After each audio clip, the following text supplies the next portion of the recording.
Baby's feud has led to countless deaths, including innocent family members caught in the crossfire. The deadly beef takes the cutthroat nature of the rap game to a whole new level. The ongoing conflict between the rappers' respective gangs has lasted over 15 years, with the shooting outside a parole office sparking an all-out battle. Members of 42 Dugg's gang were silenced before they could testify against their rivals in court, leading to even more violence. Hold on. He said they were silenced before they could testify. Do it mean that they were gonna tell? Hmm. Being that I'm from Detroit, I seen this story and it was interesting because some of these occurrences I was familiar with based on word on the street, things that happen on the news, Crime in the D, which is a web page that keep us informed about what type of dumb shit we are out here doing to each other as Michiganders. Mm. Anyway, both of these young brothers is very successful. I didn't necessarily know they was beefing. I'm not too big of a fan of either, but they both do have music on my playlist, so I fuck with them both. You know, I'm more so of a Mac Nichols listening type nigga. Everybody in Detroit, East or West Side, we all got our own artists that we prefer. Damn near Detroit artists like custom made music for a selective group of people. It's amazing that the rest of the world fuck with us. But let's listen. It's a tragic tale of gang warfare that spilled over into the music industry with devastating consequences. Growing up on the east side of Detroit's notorious 6 Mile area, 42 Dugg is all too familiar with the gang lifestyle. His involvement with street gangs has landed him in trouble with the law ever since a young age. When I was in jail, I did 6 years. I had 4.5 years for carjacking. Ended up doing 6 for in the house.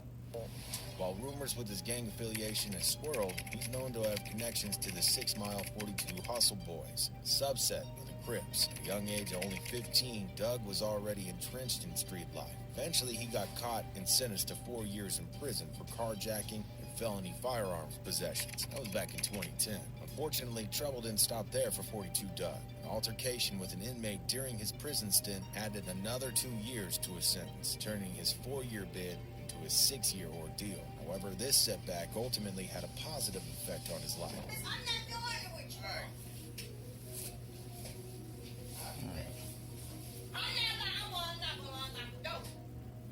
you. He took the time behind bars to write rap lyrics, and upon his release, he was determined to make a name for himself in the music industry. His early track, Mama, I'm Sorry, was a source of inspiration that kept him going.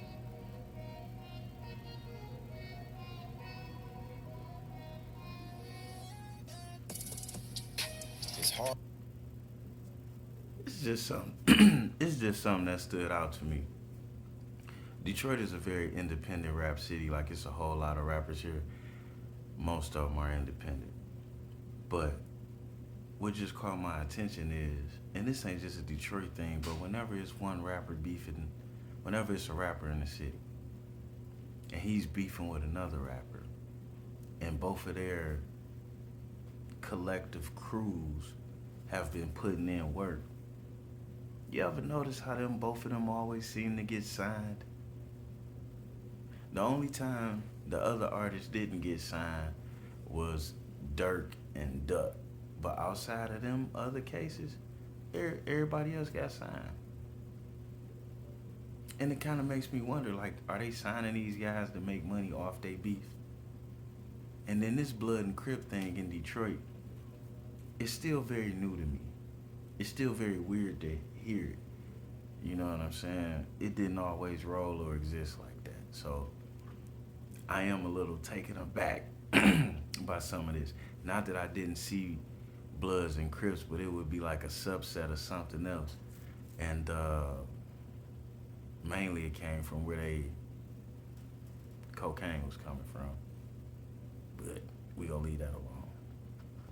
hard work paid off when he met Lil Baby over a dice game. He was subsequently introduced to Yo Gotti, who signed him to both 4PF and CMG record labels. Tracks You the One and We Paid made quite some noise, as both Baby and Gotti are well-established rappers. 42 Dugg wasn't the only Detroit. Damn, that's kind of funny. He signed to two labels. Okay. Native out there who was making a name for himself in the rap game. At the same time that Dugg was writing bars, we had Sada Baby, who came to the scene with a lot of potential of his own. Sada grew up in the 7 Mile east side of Detroit, unlike 42 Dugg. However, he didn't join a gang until he was 22 years old, which doesn't occur that often, as most rappers develop their gang affiliations sooner rather than later. You know what I'm saying? We played each other with plays. We treat each other's street problems as each other's own. You feel me? Regardless, due to his street affiliations, he was persuaded to join and represent the Bloods. He also has connections to the Crips through his Crip cousin, Icewear Vezo. Sada linked up with some dope artists too. However, he chose a different type of artist to link up with, compared with 42 Dugg. He's done tracks with real street dudes like King Von and Fredo Bang. Preston was the one that Sada made with Von, and the Fredo Bang collab track went by the name of Big Steppo. All big tracks to this very day. In Detroit's music scene, both 42 Dugg and Sada Baby are recognized as artists who will continue their city's musical legacy. However, the cause of their feud and the one aspect that links their fate in this conflict is their place of origin. For years, there's been a gang rivalry between the 6 Mile East Side Hustle Boys and the 7 Mile East Side Bloods, which automatically put them on opposing sides. But it wasn't until Tee Grizzley came up with Dugg and Sada that problems started emerging. Tee's another rapper from Detroit, ignited the conflict between them. Tee got involved in the hood politics. Tee Grizzley's a West Side nigga. Those are East Side niggas. Gotta throw that in there. I see they about to blame Grizzly for some shit maybe he did or didn't do, but gotta throw that fact in there. And in Detroit, even though it's all one place, the East Side and the West Side are like two different cities.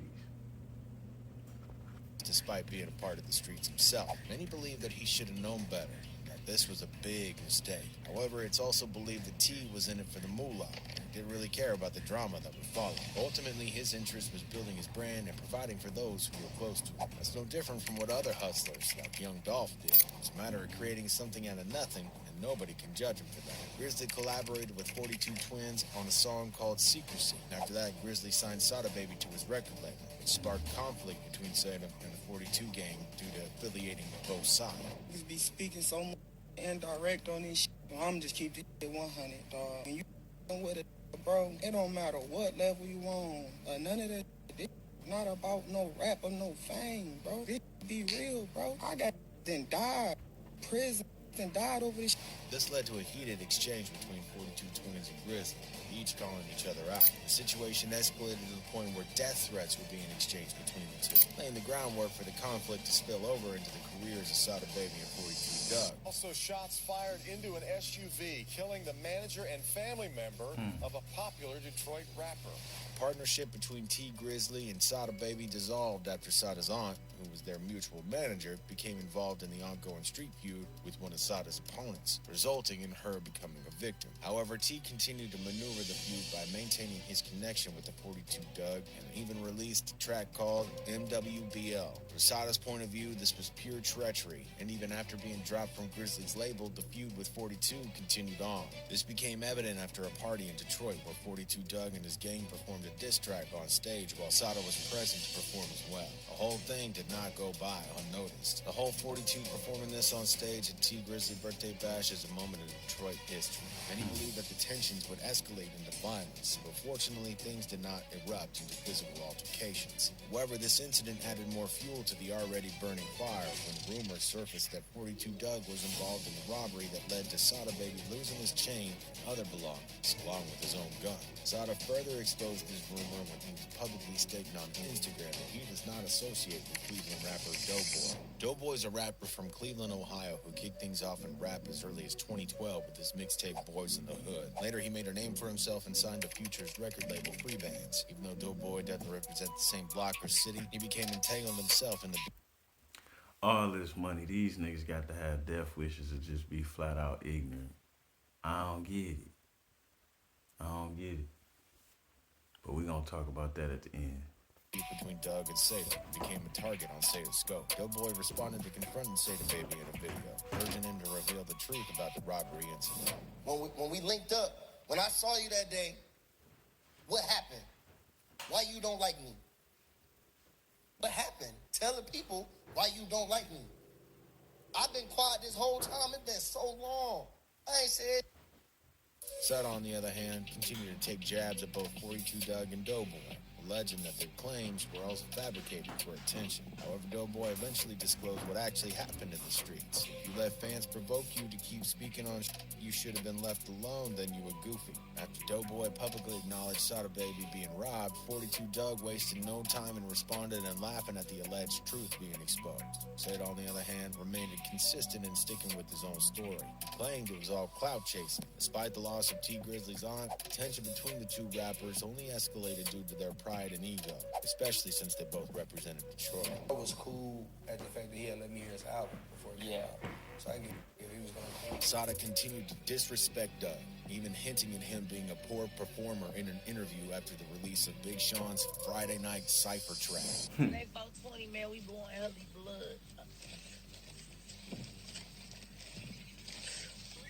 It seems like the beef between Sada Baby and 42 Dugg is still ongoing, with both sides taking shots at each other in interviews and on social media. Despite the alleged robbery and the truth coming out, Sada still denies any involvement and continues to disrespect 42 Dugg. With Tee Grizzley caught in the middle and already having suffered a loss with his aunt's passing, one might hope that the situation could be resolved peacefully, but egos and pride may make that difficult. Dugg's recent experiences have not been very positive, with his street life catching up to him, while Sada, who did not grow up in that environment, manages to stay out of trouble. In May 2020, Dugg was arrested on a gun charge that's still pending, and that he's since been released on bail. Wall Street around 4 p.m. local time and discovered a man grazed by bullets. He was assessed at the scene by Grady EMS, while 2 other men who were shot. However, this is just the beginning of his problems. Recently, we saw shooting a music video with Roddy Ricch. Some goons fired shots at him. Although some people speculate that Sada may have been involved in the incident, many believe that he is not that much of a gang member and that the situation may have been related to something else entirely. It is difficult to determine who is involved in the ongoing beef and who is not. However, what is clear is that the situation is putting people's lives in danger. The animosity between the two is only increasing with each new incident. It is important to hope that both parties remain safe, as losing either one would be a significant loss to the city of Detroit. Some Tee Grizzley fans thought he did not deserve all the trauma that was caused, not only to him, but his family too. T didn't deserve what happened to his family. JB didn't deserve that. He was out here trying to help everyone. But he got hella loyal fans who still think he is keeping it real to this very day. Tee Grizzley was always on some real shit. Still is 100. Got that light? You got that light? What's that? What's happening? I ain't with that shit, bro. What's happening? I don't know what you on, bro. Don't light me or something, bro. Don't touch me. You got blood on your hands, nigga. I don't. It's on my dead and it's in there. Picking with that shit, bro. Don't put your fucking finger on me. I ain't even touching no, but what's up, though? I'm giving you this morning. Don't touch me. Tripping, bro.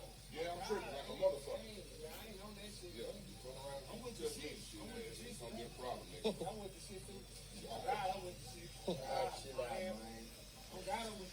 Man, what the hell is going on with niggas? We finna see. We damn sure finna see. How much of the shit you with? I'm gonna tell you this. We finna see how much of the shit you with. All I'm gonna say is, chill out. I don't break up fights. It don't be no fight.